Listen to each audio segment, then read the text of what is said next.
Men betobman. Kuniga 2 mahal ukol olishim kerak. Jumladan, ro'za paytida ham ukol olishga majbur bo'ldim. Lekin bir tanishim ukol olganingda ro'zang ochilib ketadi deb aytdi. Chindan ham shundaymikin? Ukol deganda demak bizda nina bilan insonni badaniga dori yuborish tushuniladi. Mana shu dori yuborish ikki xil bo'ladi. Birinchisi terini ostiga yuborish, ikkinchisi qon tomiriga, insonni ichki tarafiga yuborish. Avvallari ulamolarning ko'plari ukolni qaysi turi bo'lsa ham ro'zani ochadi. Shuning uchun ro'zador odam ro'zam ochilmasin desa ukol qildirmaydi degan fikrni aytishar edi. Lekin keyinchalik tahlil va tadqiq bilan o'rganilgandan keyin terining ostiga qilinadigan ukollar insonni ichki a'zolariga, qorin uchaylariga yetib bormasligi, taom o'rniga o'tmasligi aniq bo'lganidan keyin ulamolar demak mana shu dori yuborish uslubiga qarab ro'za ochiladi, ochilmaydi deydigan holga o'tishdi.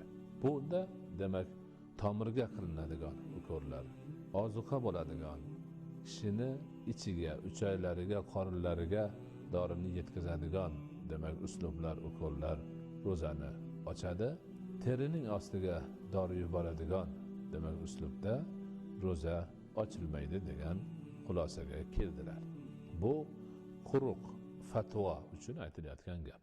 Lekin mana shu holatda yana ko'ngilni g'ashligini ketkazish uchun, mana shunaqa savollarni qayta berishmaslik uchun odam mana bu savolda aytilayotgan 2 mahal ukolni iftordan keyin, saharlikdan oldin qildirib olish imkonini qilsa nihoyatda yaxshi bo'ladi. Bu imkoni bor narsa, mana shu narsani demak yo'lga qo'ysa, savolga ham o'rin qolmaydi, ko'ngilda ham shubha qolmaydi. Lekin fatvo yuzasidan avvalgi aytganimizni yana takrorlaymiz. Terining ostiga qilinadigan ukollar ro'zani ochmaydi. Hayit namoziga chiqqanimda bir chol meni urishdi. Nega boshingga do'ppi kiymading? Axir bosh kiyimsiz namoz o'qish mumkin emas dedi. Haqiqatan ham shundaymi? Bu masala ham hozirgi kunda kishilar o'rtasida qayta so'raladigan, har kuni tortishuvlarga sabab bo'ladigan masalalardan biriga aylanib qoldi. Ayniqsa yoshlar bilan keksalar o'rtasidagi bir tortishuv masalasi bo'lganligi hammamizga ma'lum. Albatta bosh yalang namoz o'qisa namozi qabul bo'lmaydi yoki mumkin emas degan gap bir oz mubolag'ali gap. Namozni o'qishni yoki to'g'ri bo'lishini shartlarida bosh kiyimi shart qilib qo'yilmagan.